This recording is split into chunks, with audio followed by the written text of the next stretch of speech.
What's up, guys? This is going to be a really quick update. I know the blue lights are on. It's kind of a pain to see, but I was actually having the intention of doing this video without the lights on, but they ended up coming on. Trying out a new camera as well. Obviously, it's still not doing well under the blue lights, but it is what it is. But I think it's going to be a pretty sweet camera. So this video update is going to be on what else I'm doing to get this tank getting back on track. I did the dose of flatworm exit. I did another dose of it about a week ago, and it still didn't kill all the damn flatworms. I mean, the flatworm population is like 98% gone, but there's still some in there, and if there's still some in there, they're still gonna reproduce. I went and got some hermit crabs today. I also got two Springer damsels. They're non-aggressive damsels, but they are predators of flatworms. So I got two of those guys that we're going to put into the tank, and hopefully they go to town eating these damn flatworms. And I guess since I got the new camera, I'm just going to kind of test it out. Ooh. So anyways, other things that we're doing is, just got done doing a water change. I ordered some GFO from Bulk Reef Supply, and I also ordered the 5-gallon bucket of the Rocks Carbon. And then I got these things. So I kind of switched it up again. I know I said I wasn't going to use filter socks, but I got these ones here.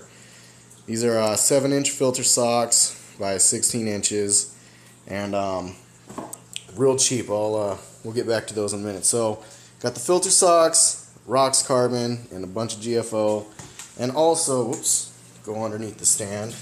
Probably gonna have to open up the front door so we can see.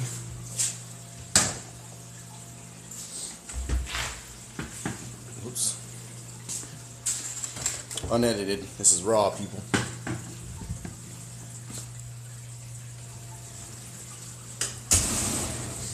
Got the BRS dual reactor, and a lot of people said that they had issues with these things not being able to get the GFO to tumble, but it's got to be that MJ pump that they sell with these things, because I got this thing tumbling really well. It's mixing up well, and I got it on that that ball valve right down there, and it goes into this plastic or rubberish tube. I forget what kind of tube it is. Then I got it going into the tube that came with the reactor, and I'm just using a hose clamp there to keep it from leaking. And then it comes out the other side in this hose and just down into the sump there. Doing well. I mean, you can see that's not tumbling, maybe. Probably not. Let's see if I can turn on a light here. Oh, doesn't look like I can do it while I'm recording. So, but yeah, you can see that stuff. There you go, that's a good view. And, carbon's not tumbling. I used a ton of carbon. So yeah, doing that. Here's the filter sock I'm using. I'm going to do a little modification in here so I can use them a little bit easier.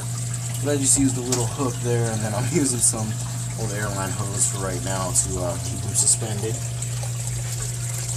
But they're catching all kinds of junk here. You'll be able to see it maybe when I clean them out. But they're 50 micron filter socks, and I just got a feeling these things are going to do outstanding, catching crap out of the tank, helping with the water clarity, and helping catching these stupid ass flatworms.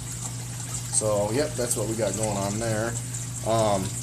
So with these filter socks, actual aquarium filter socks are expensive as shit, especially the ones actually made for aquariums, like aquarium filter socks. They're like $15 a piece for the 7-inch ones, and I just am not willing to pay that for one damn filter sock. So I got 5 of these right here. They got stainless steel rings in them, metal rings, and I mean, good size, 7-inch by 16-inch filter socks. I got 5 of them for 15 bucks, and these are not aquarium filter socks. These are actually filter socks that they use for processing like DIY biodiesel. That's what these are. These are for making your own biodiesel, and they use the exact same materials, except they're better quality in my opinion. I mean, 50 micron, the felt is really nice. The hanging strap is amazing compared to having that stupid plastic thing where you got that stupid ring coming around this part here and just kind of gets in your way when you try to flip it inside out to clean it. And I mean, come on, 5 of them for 15 bucks? Can't beat that. So there's a good little tip there, biodiesel filter socks. And like I said, these are 15 microns. They have 100 micron, 150, 200 micron, all the way down to I think 5 micron. So that's what we're doing, guys. Got that stuff and the equipment under the tank, and it's starting to come around really well. The glass is a little bit dirty, got a little bit of algae on it. You can't really tell, I know. Well, screw it. Let's turn on a light. Let's turn on the whites with this so we can see better.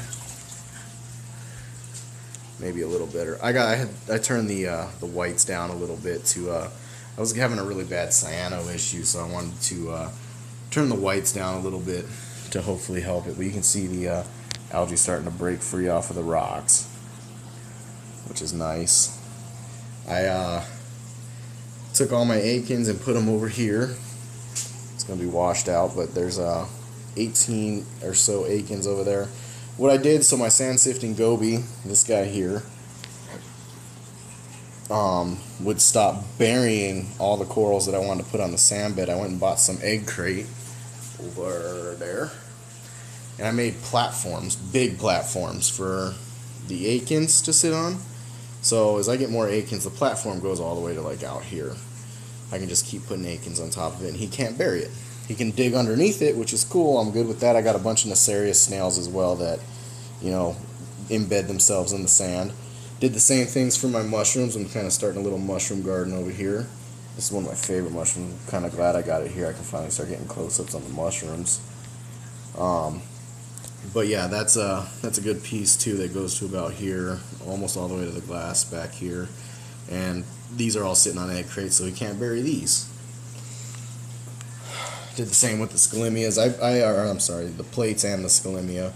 I did 2 smaller pieces for these 2 plates, and then I did a bigger one in the back for that big plate and then the scalemia. Also, this is how buried this fish made some of my coral. See the brain? You can see where the flesh and then the skeleton is. That used to all be alive all the way down here. That used to be all live coral all the way around. That's how much that fish buried this coral.